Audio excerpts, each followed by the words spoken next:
यह घटना 1970 के ज़माने की है।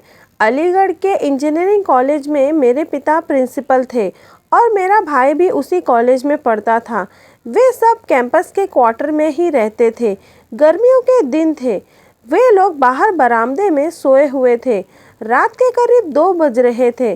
तभी सुपरवाइज़र जी, जो सिक्योरिटी का काम देखते थे, उन्होंने मेरे भाई को जगाया और कहा कि अपने पिताजी को बुलाओ। मेरे पिताजी अंदर आंगन में सोए थे। भाई ने उन्हें जगा दिया। वे बाहर आए तो सुपरवाइज़र जी ने बताया कि मशीन चल रही है, उसकी आवाज़ यहाँ तक आ रही है। पिताजी ने कहा कि 2-3 लोगों को साथ लेकर जाइए और देखिए कि वहाँ कोई है क्या। वे लोग गए और कुछ लोगों को साथ लेकर गए।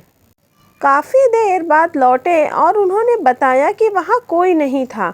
मशीन अपने आप चल रही थी, उसे बंद कर दिया गया। इतना कहकर वे लोग अपने अपने घर चले गए।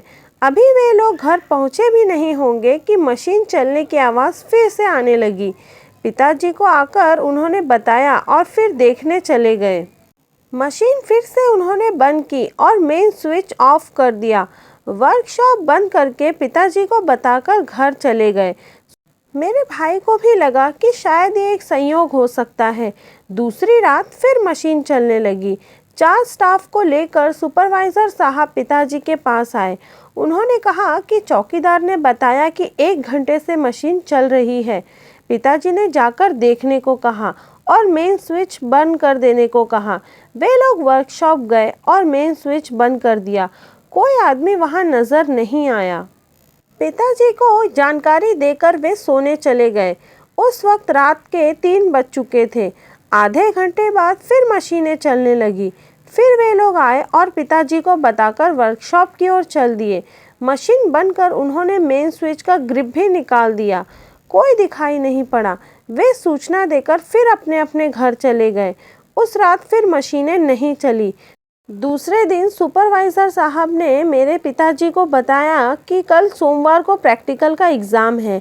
हो सकता है किसी छात्र का प्रैक्टिकल पूरा नहीं हुआ हो और वह रात में प्रैक्टिस करता हो। पिताजी ने उनसे कहा, यदि ऐसा है तो वो दिखाई क्यों नहीं देता, हमारे पहुंचते ही गायब क्यों हो जाता है। चलिए दिन में देखा जाएगा। वर्कशॉप खोलकर देखा गया लेकिन कोई नज़र नहीं आया। वर्कशॉप बंद करके वे चले गए। संडे की रात फिर मशीनें चलने लगी। सारे लोग परेशान हो गए कि ये कैसे हो रहा है। सोमवार को परीक्षा शुरू होने के वक्त जब एग्जामिनर आए और जॉब देकर 8 घंटे में उसे पूरा करने को कहा, फिर अपनी जगह आकर बैठ गए। तभी उनका ध्यान टेबल पर पड़ा। उन्होंने देखा कि वो जॉब बनाकर पहले से रखा हुआ है। उस पर रोल नंबर भी पंच किया हुआ था। इंस्ट्रक्टर को बुलाकर पूछा तो पता चला कि वह रोल नंबर जिस लड़के का है, उसकी मौत 2 महीने पहले मोटरसाइकिल एक्सीडेंट में हो चुकी है। यह बात पिताजी के पास पहुंची तो उन्होंने कहा, उस पर नंबर दे दीजिए, लगता है उसकी आत्मा भटक रही है। नंबर देकर उसे पास कर देने से उसकी आत्मा को शांति मिलेगी।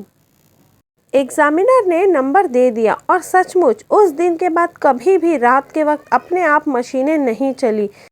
प्रिय दोस्तों, अगर आपको यह कहानी अच्छी लगी हो तो चैनल को लाइक करें, शेयर करें और सब्सक्राइब करें। धन्यवाद।